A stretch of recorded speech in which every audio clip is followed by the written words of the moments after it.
Bismillahirrahmanirrahim. Assalamualaikum warahmatullahi wabarakatuh.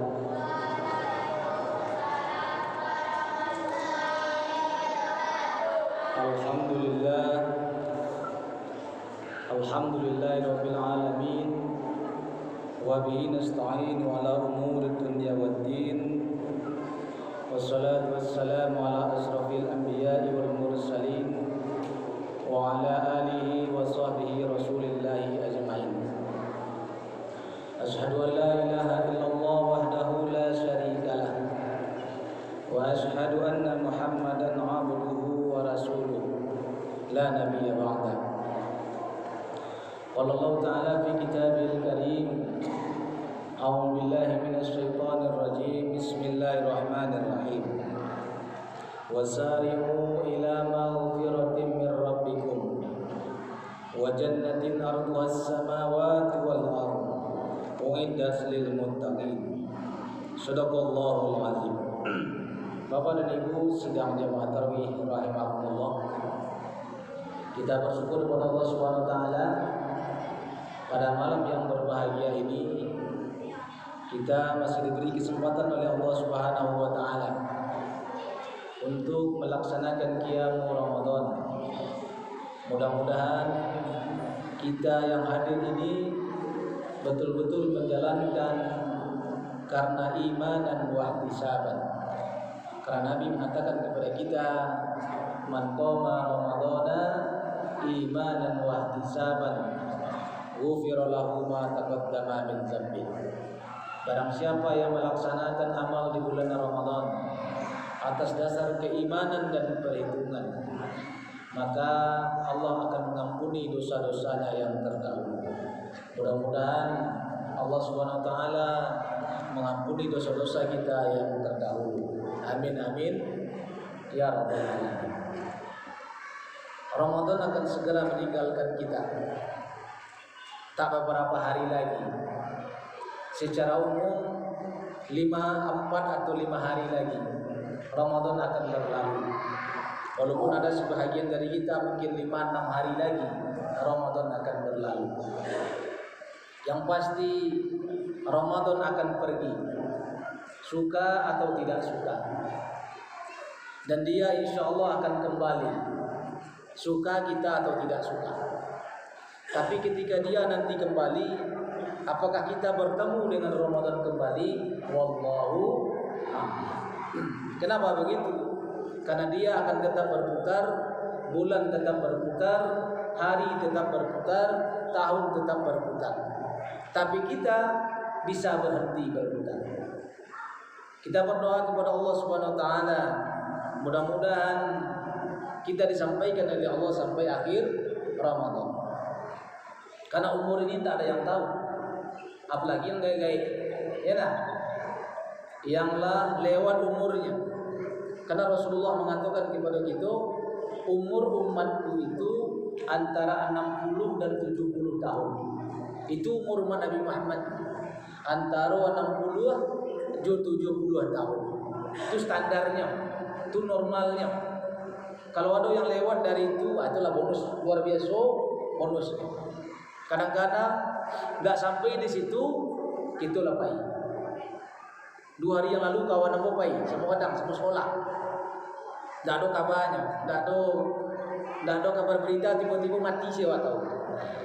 Ternyata dikecil ni kawan kena COVID kecil, ya COVID-19 mati di Pekanbaru dibawa pulang.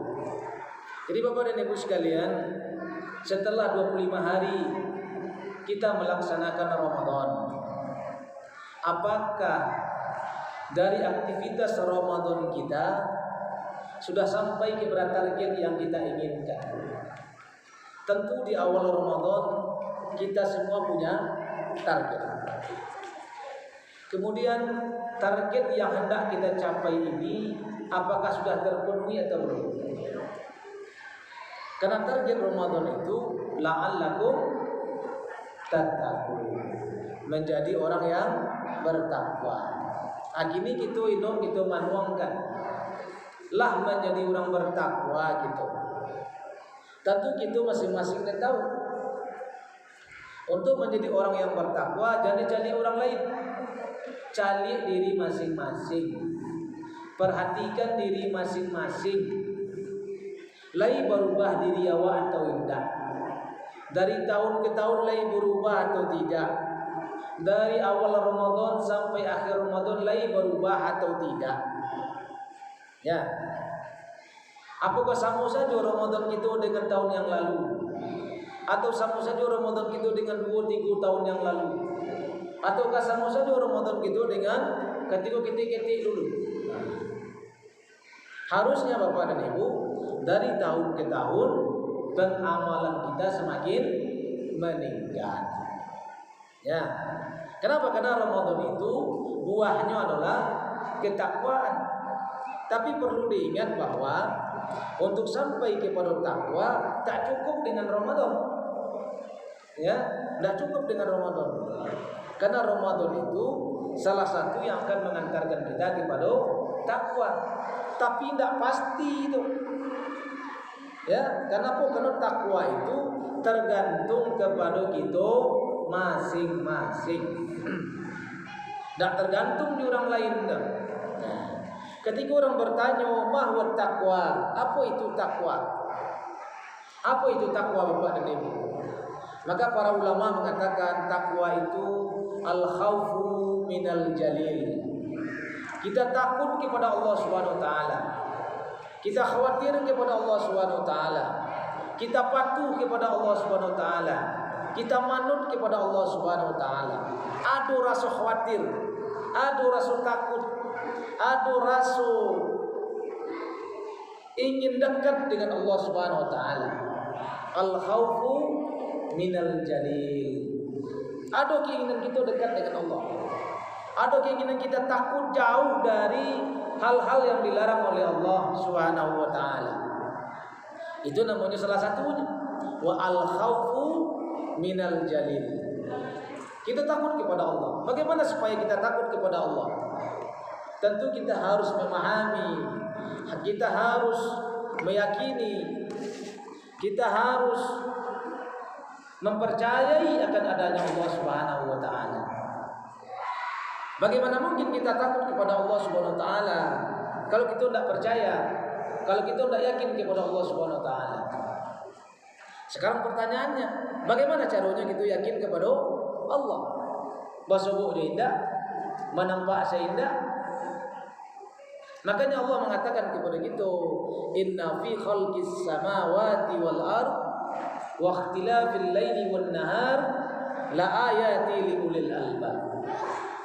Sesungguhnya di dalam penciptaan langit dan bumi dan silih bergantinya siang dan malam terdapat tanda-tanda bagi orang yang berakal.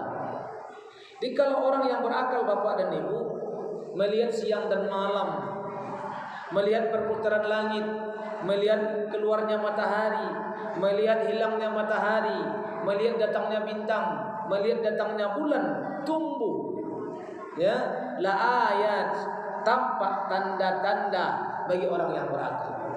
Ada keteraturan, waktunya ada, jaleh, matahari terbit di pagi hari, matahari terbenam di sore hari, jelas ada keteraturan. Maka orang yang berakal mengatakan bahwa keteraturan ini pasti tidak terjadi dengan sendirinya. Keteraturan ini pasti ada yang mengaturnya. Siapa yang mengaturnya? Adalah Al-Khaliq Al-Mudabbir, Sang Pencipta yang Maha Pengatur. Ketika kita mengetahui betapa lemahnya kita manusia, betapa kecilnya kita manusia, sehebat-hebat apapun kita manusia, kita tetap orang yang lemah. Tidak ada kita manusia super, ya. Kita semua manusia biasa, penuh dengan kekurangan, butuh kepada orang lain. Kita adalah orang yang lemah, tak ada yang super. Karena ketika kita mengetahui diri kita, man arafa nafsahu faqad arafa rabbahu. Barang siapa kenal akan dirinya, pasti dia akan kenal akan Tuhannya. Jadi ketika dia memahami begitu lemah dirinya, begitu kurang dirinya, maka dia akan sampai kepada satu kesimpulan, ada yang menciptakan dirinya. Ketika dia memahami, meyakini ada yang menciptakan dirinya, maka timbul rasa khauf. Al-khaufu bil jalil, timbul rasa khawatir, tumbuh rasa takut kepada Al-Jalil, Al-Khaliq, Al-Mudabbir, Sang Pencipta yang Maha Mengatur. Jadi kalau kita punya akal dan pikiran, maka kita akan menyatakan adanya Allah Subhanahu wa taala. Akal kita meyakini adanya Allah dengan memperhatikan alam semesta, dengan memperhatikan diri kita sendiri, dengan memperhatikan kehidupan, kita akan yakin adanya Allah Subhanahu wa taala.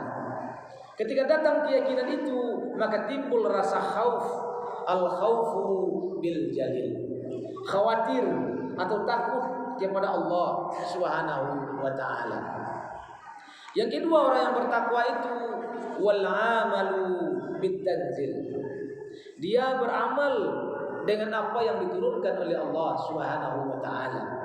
Setelah kita meyakini adanya Allah, setelah kita mempercayai adanya Allah, maka kita meyakini ketika Allah menciptakan kita, bukan sekedar diciptakan, tapi Allah menciptakan kita disertai dengan peraturan.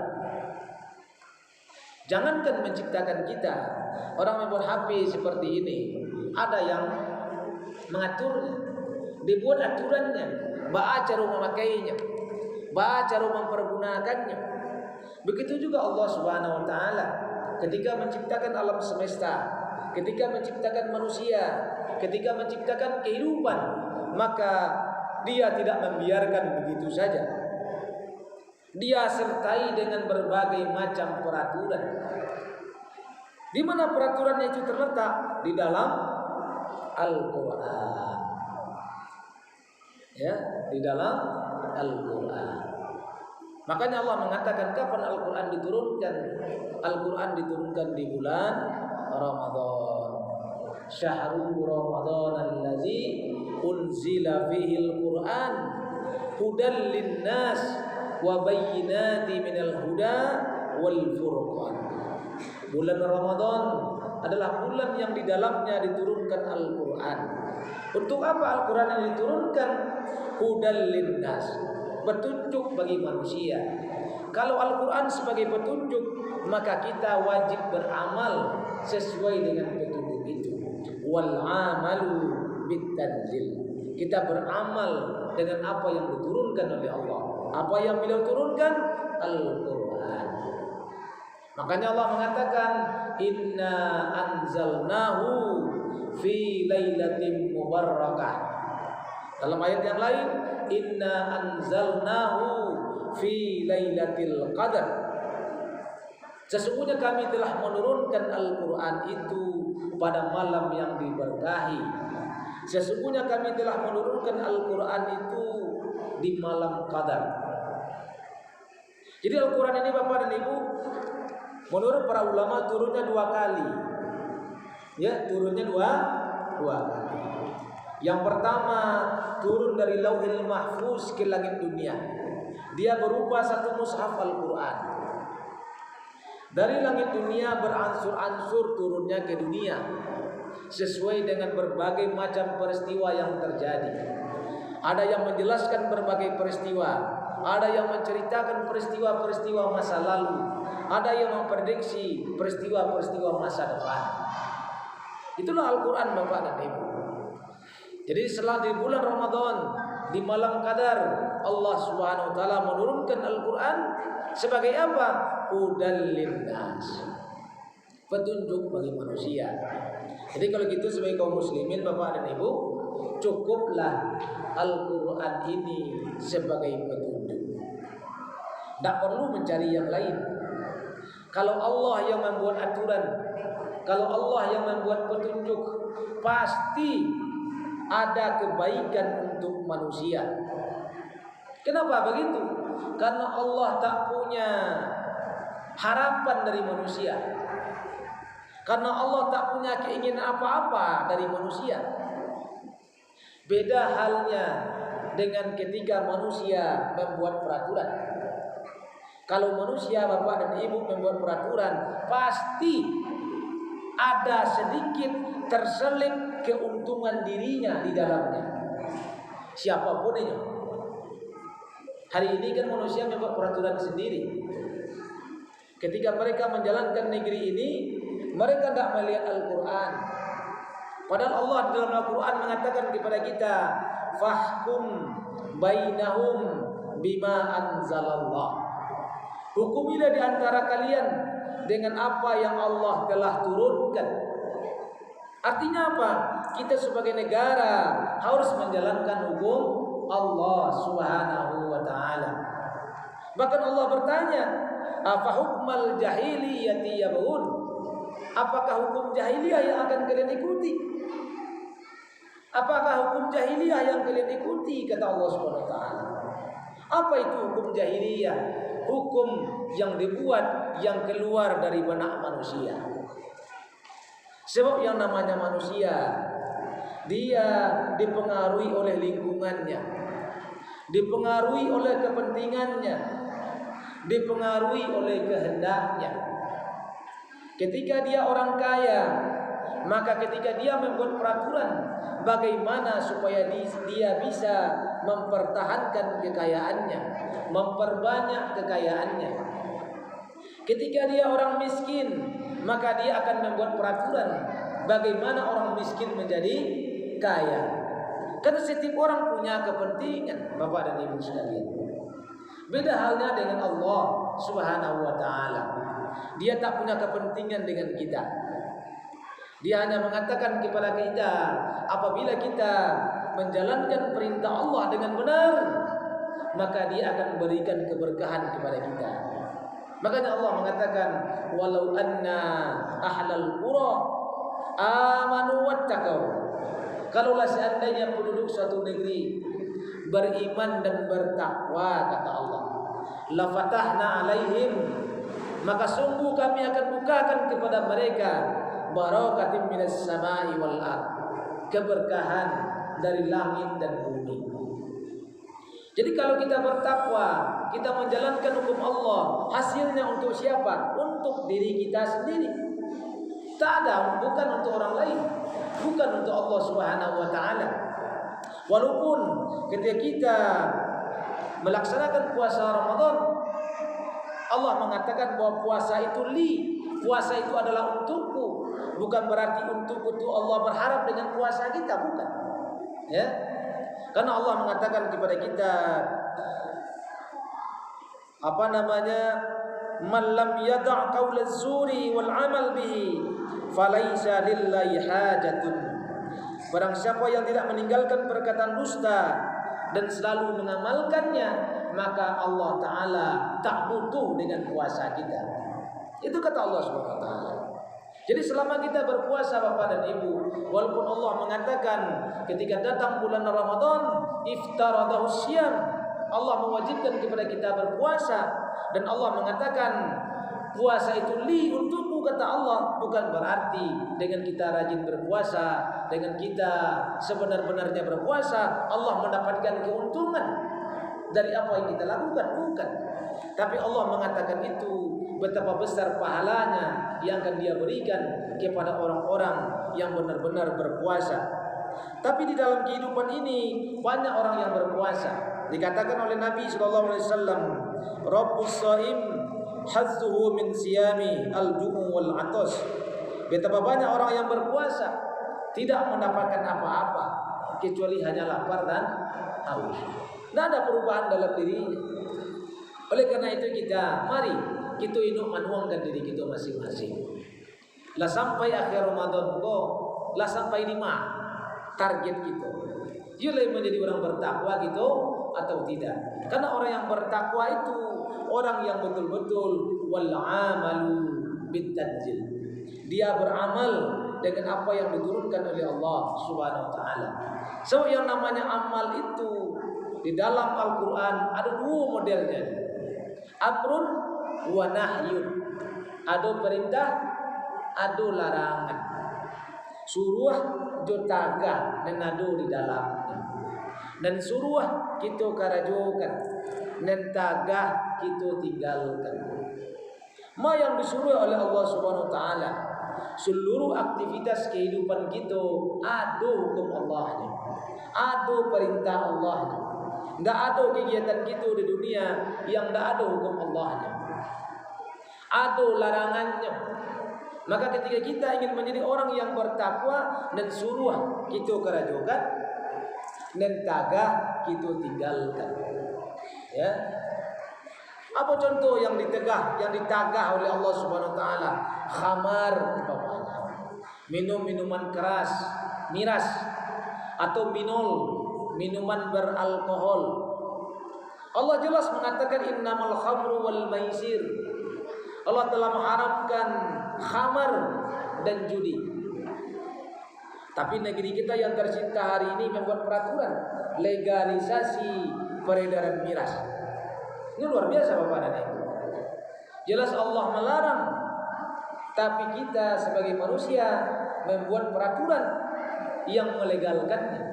Kalau itu yang terjadi, kita belum wal amalu bitanzil. Kita tidak beramal dengan apa yang diturunkan oleh Allah. Atau yang sering terjadi di tengah-tengah kita, larangan Allah Subhanahu wa taala, tapi hari ini tidak seperti larangan. Larangan Allah sangat keras, tapi tidak seperti larangan yang dilakukan oleh kaum muslimin hari ini. Apa larangannya? Larangan memakan riba. Kalau kita lihat hari ini tentang riba ini Bapak dan Ibu, itu menyentuh ke segala lapis kehidupan. Apakah mereka orang miskin? Apakah mereka orang menengah? Apakah mereka orang kaya? Semuanya terlibat. Orang ingin membeli pupuk, terlibat riba. Orang ingin berusaha, terlibat riba. Orang mau beli mobil, terlibat riba. Orang mau buat rumah, terlibat riba. Orang mau mensekolahkan anaknya, terlibat riba. Tapi begitu gini dah. Hah? Pada riba itu dosanya tak terampuni, Bapak dan Ibu sekalian. Ya, Allah mengatakan wa halallahu bai'a wa harrama riba. Allah telah menghalalkan jual beli dan mengharamkan riba. Tapi kalau seandainya kita sudah makan riba, bagaimana caranya Ustaz? Allah mengatakan begini, kalau biasa kita makan riba, kemudian datang petunjuk kepada kita mau'izah, kemudian dia berhenti, maka urusan masa lalu diserahkan kepada Allah. Jadi kalau gitu gini terlibat riba, kok gini tahunya bahwa riba haram, berhenti gitu. Yang lalu itu serahkan saja kepada Allah. Minta ampun kepada Allah Subhanahu wa taala. Tapi kalau lah tahu riba kok haram, lah tahu bahwa ikut larangan Allah Subhanahu wa taala, kita ulangi balik.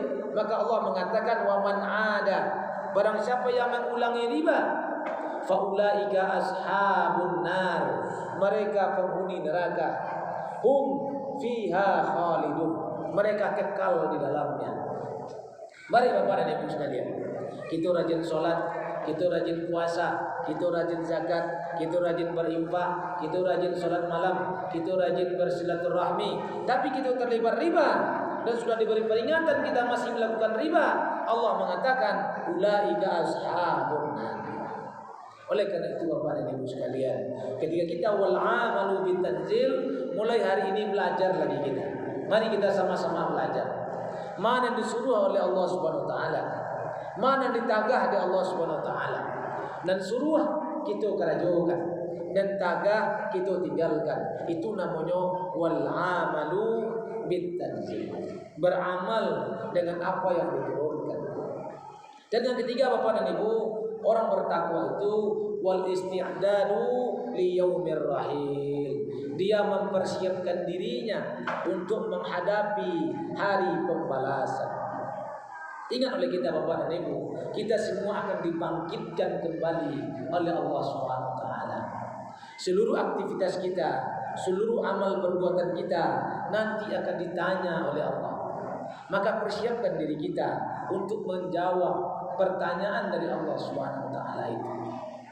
Segala sesuatu yang kita kerjakan di dunia akan diputar nanti semua. Model CCTV, tak mau difoto model CCTV. Kini saja bisa orang mencari kerajaan adalah berlalu. Apa namanya kini istilahnya jejak digital. Nah, itu istilahnya gini kan. Kamu saja gitu nanti seluruh kamera dipasang setiap negara. Sama juga Allah mengawasi itu. Jadi nanti di hari akhir setiap diri kita akan bertanggung jawab terhadap apa yang kita lakukan. Maka persiapkan diri kita. Kita tahu bahwa kita manusia adalah orang yang berbuat salah dan dosa. Maka tugas kita adalah senantiasa minta ampun kepada Allah. Itu tugas kita. Senantiasa minta ampun kepada Allah. Makanya Allah mengatakan dalam ayat yang kita bacakan di awal tadi, wasari'u ila maghfiratin min rabbikum. Bersegeralah kalian kepada ampunan dari Tuhan kalian. Kita disuruh oleh Allah bersegera. Karena bulan Ramadan ini adalah bulan ampunan. Bersegera kita minta ampun. Sering-seringlah beristighfar. Astaghfirullahalazim wa atubu ilaih. Karena bukan kita pun tak pernah tidak bersalah. Pasti banyak salah kita. Harus banyak-banyak kita beristighfar, minta ampun kepada Allah Subhanahu wa taala. Maka setelah kita minta ampun kepada Allah Subhanahu wa taala, ketika Allah mengampuni dosa-dosa kita, maka Allah memberikan kepada kita wa jannatin arduhas samawati wal ardh. Allah akan memberikan kepada kita surga yang luasnya seluas langit dan bumi. Kadang seru tu Bapak dan Ibu. Salawe lami je bumi. Dak salawe itu dah. Bara lawe nya bisu Tuhan. Si pintu sarugo Bapak dan Ibu. Dikatakan dalam sebuah hadis Nabi pintu sarugo itu beragadangnya. Ya.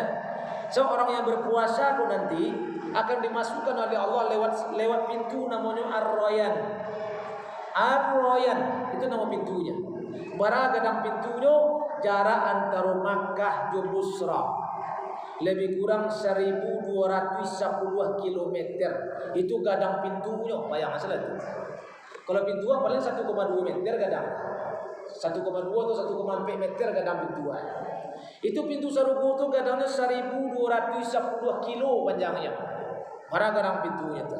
Mudah-mudahan kalau sempurna puasa gitu, orang-orang yang berpuasa dan diterima amalan puasanya, dia akan masuk surga lewat pintu namanya Ar-Rayyan. Sarugo itu punya 8 pintu. Salah satu pintu namanya Ar-Rayyan. Disediakan khusus bagi orang yang benar-benar puasanya. Makanya mudah-mudahan kita adalah orang-orang yang benar-benar puasanya. Man shoma Ramadhana imanan wa ihtisaban ghufira lahu ma taqaddama min dzambi. Bapak dan Ibu sekalian, mudah-mudahan apa yang kita sampaikan pada malam hari ini memicu semangat kita. Waktu masih ada 5 hari. Gunakan waktu sebaik-baiknya mengejar target-target kita sehingga kita semakin takut kepada Allah. Yang kedua, kita semakin beramal dengan apa yang diturunkan oleh Allah. Dan yang ketiga, kita senantiasa beristighfar kepada Allah untuk menuju kampung akhirat kita, karena seluruh amal kita akan dimintai pertanggungjawaban oleh Allah, dan mudah-mudahan kita semua dimasukkan oleh Allah ke dalam surganya. Billahi taufiq wal hidayah. Wassalamualaikum warahmatullahi wabarakatuh.